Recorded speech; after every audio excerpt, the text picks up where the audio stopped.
invitons du même coup le Premier ministre, chef du gouvernement de la République, le docteur Gary Coney, à prendre la parole en sa qualité de Premier ministre. Qu'il vous plaise de vous mettre debout pour recevoir le Premier ministre.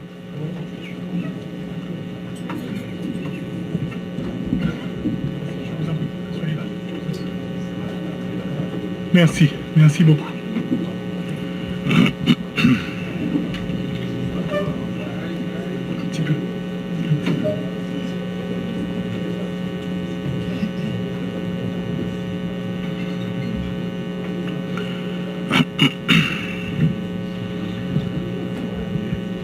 Excellences, Madame, Messieurs les membres du Conseil présidentiel, Monsieur le Président du Conseil supérieur du pouvoir judiciaire, Monsieur le Premier ministre haï sortant, Mesdames, Messieurs les membres du gouvernement sortant, Monsieur le Président de la Cour supérieure des comptes et du contentieux administratif, Madame, Messieurs les ministres, Monsieur le secrétaire général de la présidence, Mesdames, Messieurs les membres du corps diplomatique, Madame la représentante spéciale du secrétaire général des Nations Unies, Mesdames, Messieurs les membres du corps consulaire, Mesdames, Messieurs les représentants des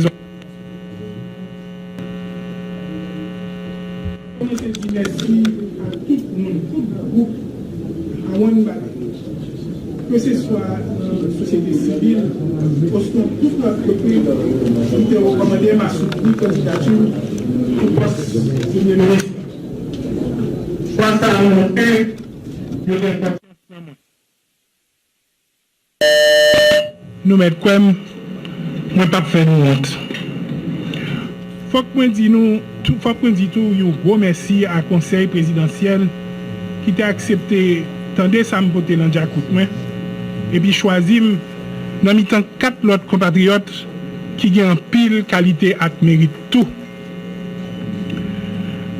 Compatriotes haïtiens, moi, nous pas de cacher maladie pays, maladie nous. Faut que nous reconnaître, nous pas porter le bien même. Une façon, et nous faisons une façon qu'on nous chercher remède pour lui. Dans l'état lié, faut que nous cherchions plus bon médecin feuille et plus bon médecin moderne pour nous sauver. Mais bonne connaissance, ça pas suffit. Faut que nous bon tout la volonté nous et faut que nous bon tout l'honnêteté nous. C'est vrai, depuis le créé, le pays a toujours un bouleversement politique. Il y a toujours un plus fort monde dans la population, qui a mis dehors, même dans le pays. Le groupe monde qui a souffert, généralement, c'est les paysans. Toujours un problème social. Mais je ne dis pas, après plus passé 200 ans, la société noire gagne net. Les gens ne peuvent pas vivre dans la paix. Les gens ne peuvent pas circuler libre. Si les gens ne peuvent pas aller à l'école, machin, pas qu'à vendre produits pour prendre soin de famille. Bandit, à marcher tout le monde, l'œil ouvlé, j'en ouvlé. Ça fait monde pas qu'à vivre dans le pays. Seul l'espoir jeune c'est quitter le pays pour partir. Même là, on connaît l'autre bon pas douce. Pays étranger pas paradis. Yo dit y a qu'à jouer un travail et puis vivre tranquille. Comme ça petit yo a bien plus de chance pour monter dans l'échelle sociale là.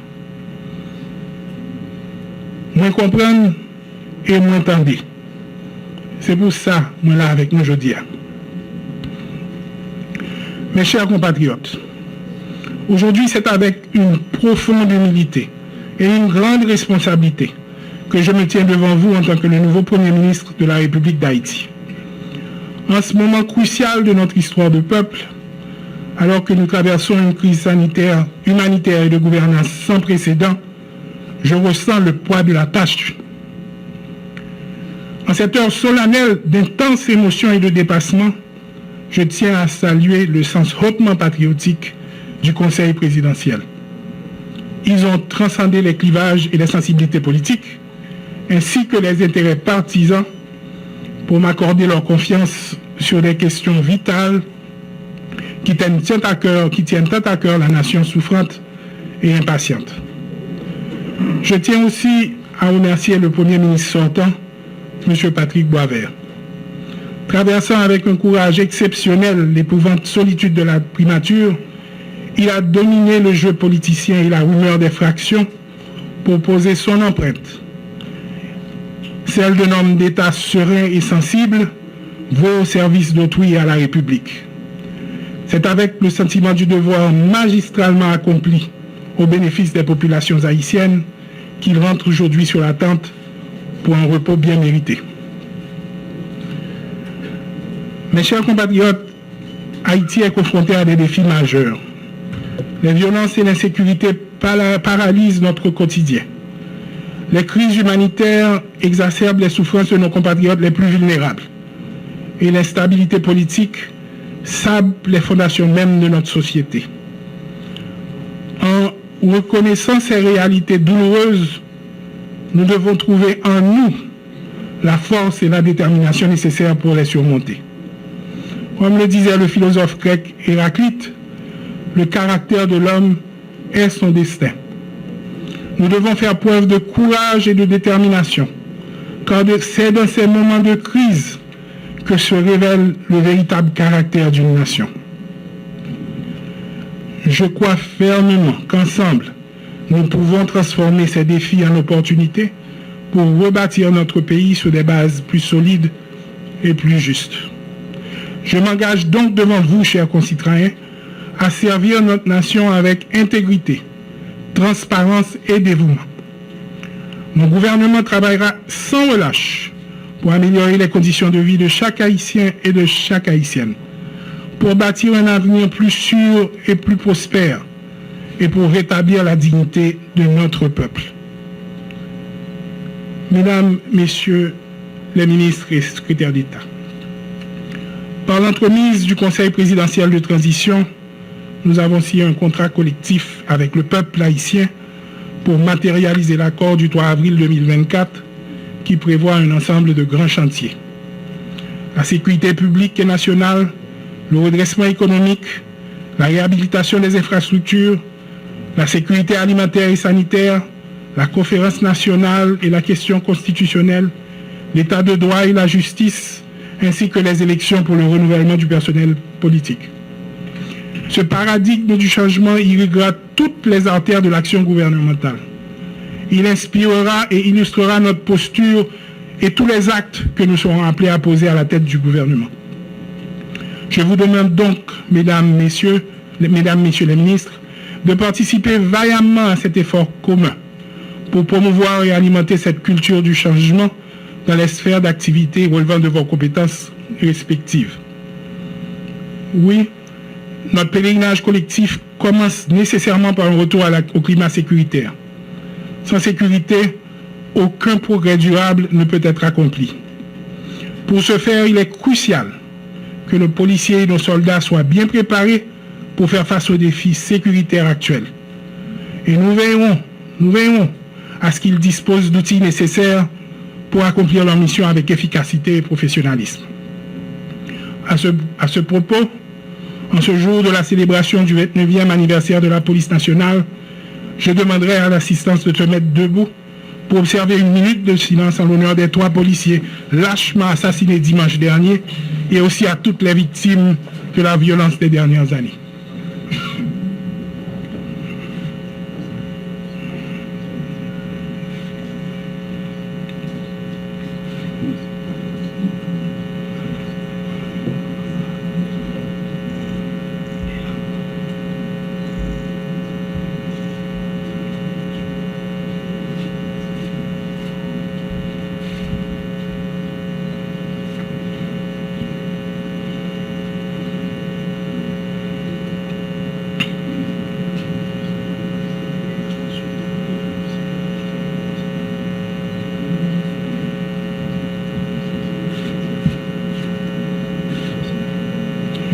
Je vous remercie. Je disais donc la sécurité d'abord. Mais nos ambitions ne peuvent s'arrêter là. Pour assurer la pérennité de nos démarches en vue de sécuriser notre nation, nos institutions étatiques doivent être assainies et renforcées. Nous entreprenons donc les réformes transitionnelles nécessaires pour garantir leur efficacité et leur intégrité. La lutte contre la corruption sera une priorité absolue de mon gouvernement. Nous devons rétablir la confiance du peuple haïtien dans ses dirigeants et ses institutions. Cela implique une transparence totale dans la gestion des affaires publiques et une tolérance zéro envers la corruption. Nous instaurons des mécanismes de transparence et de responsabilité dans toutes les sphères de l'administration publique. Des audits réguliers seront réalisés pour garantir la bonne gestion des ressources publiques. Nous devons faire en sorte que chaque gourde dépensé, qu'il le soit de manière judicieuse et au bénéfice de la population. Parallèlement, nous favoriserons le dialogue inclusif entre toutes les parties prenantes de la société haïtienne. Nous devons travailler ensemble, écouter les préoccupations de chacun et trouver des solutions communes pour notre avenir. Nous lancerons des initiatives pour renforcer la cohésion sociale et promouvoir la paix. Il est essentiel de restaurer la confiance et la solidarité entre les citoyens pour construire une nation unie et résiliente. Ce dialogue et cette concertation débouchera obligatoirement sur la mise en place d'un conseil électoral provisoire comme élément essentiel pour garantir des élections libres, transparentes et inclusives. Ce sont des pas cruciaux vers la restauration de notre démocratie. Nous veillerons à ce que ce conseil soit composé de personnalités intègres, crédibles, compétentes et non partisanes, capables d'organiser des élections qui reflètent véritablement la volonté du peuple haïtien. Les élections à venir doivent marquer un nouveau départ pour notre pays. Au grand chantier sécuritaire et politique devra certainement s'ajouter la relance de notre économie. Elle est indispensable pour offrir à notre peuple les opportunités qu'il mérite. Nous mettrons en place des politiques économiques visant à créer des emplois, attirer des investissements et soutenir les petites et moyennes entreprises. Nous devons revitaliser notre économie en exploitant nos ressources locales et en stimulant l'innovation et l'entrepreneuriat. Une économie robuste est le fondement d'une société stable et prospère. Chaque citoyen doit avoir accès aux services essentiels pour mener une vie digne et productive. Nous nous engageons à mettre en place des balises pour améliorer l'offre de services de base tels que l'éducation, la santé et les infrastructures. L'éducation est la clé de notre avenir et nous devons investir dans notre système éducatif pour préparer nos enfants à un avenir meilleur. De même, un système de santé solide est essentiel pour le bien-être de la population. Nous devons y travailler urgemment et sans relâche. Le système sanitaire haïtien ne peut pas rester l'otage de la conjoncture. Près de la moitié de la population, soit environ 5 millions d'habitants, est en situation d'insécurité alimentaire. Les enfants et les femmes étant les plus touchés. Combattre l'insécurité alimentaire est aussi une priorité pour mon gouvernement. Personne ne devrait souffrir de la faim dans notre pays. Nous travaillerons à améliorer la production agricole locale et à mettre en place des programmes de soutien pour les plus vulnérables. Ces programmes incluant la distribution de denrées alimentaires et l'éducation sur les pratiques nutritionnelles saines. Distingués invités, les attentes de la population sont énormes et elle ne peut plus attendre. Le gouvernement doit immédiatement passer à l'action dans la poursuite accélérée des objectifs identifiés et ciblés. Chacun de nous mesure déjà la haute portée patriotique de la mission à lui confier et l'ampleur de la besoin à abattre. Évidemment, l'accompagnement de la communauté internationale sera essentiel. Cependant, cette coopération doit être basée sur le respect mutuel et l'intérêt commun. Nous devons définir ensemble les modalités d'un soutien efficace qui respecte notre souveraineté et nos priorités nationales. Comme l'a si bien dit Jean Jaurès, l'esprit de solidarité est une force plus puissante que les armes. C'est cet esprit de solidarité internationale qui nous permettra de surmonter les défis auxquels nous sommes confrontés et de construire un avenir meilleur pour notre nation. Le dernier mot de mon allocution sera une note d'espoir à l'adresse de la nation haïtienne qui soupire depuis trop longtemps dans les ténèbres de l'ignorance et de la pauvreté. N'a pas des peuples haïtiens pour ne pas perdre la foi, l'avenir. Parce que les pifés noirs, c'est jour pour l'ouvrir. Pour soleil la vie, temps et bada.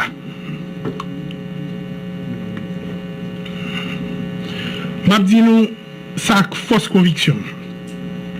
Nous, c'est un peuple qui fait l'histoire, le monde changer. Nous, c'est pas un gros peuple sous la terre. C'est petit, mais nous pas petit. Depuis le peuple qui a des fiertés, depuis qu'il y a force à dignité, depuis nous avons à la tête, nous, leader qui a vision et qui jam, n'a pas arrivé loin. Pour moi-même, moi, nous garantis que moi, paré pour me goumer. Pays a tout, paré pour me goumer.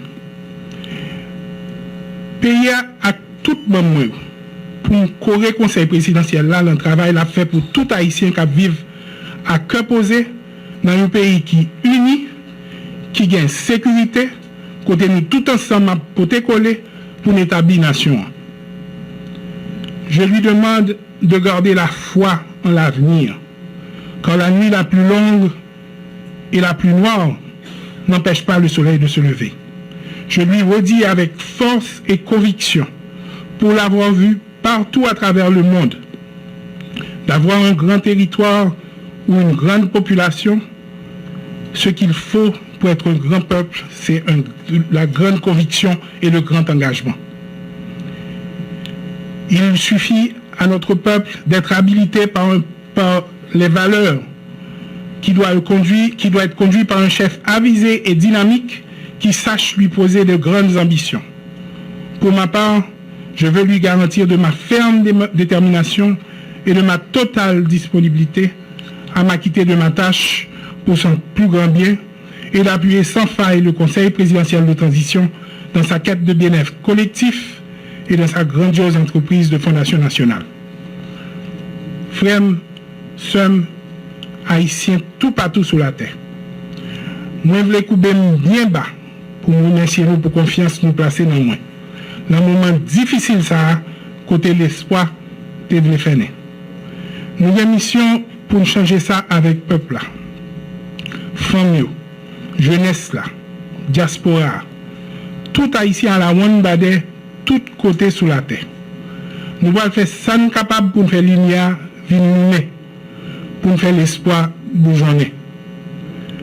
Moi, je voulais prêter parole pour être René Philoctète, qui t'a expliqué toute raison qui fait l'y attacher à Haïti, pour m'ajouter que c'est parce que l'inspiré nous et il fait nous croire que pas rien qui est impossible, le nous mettre tête nous ensemble. Merci beaucoup.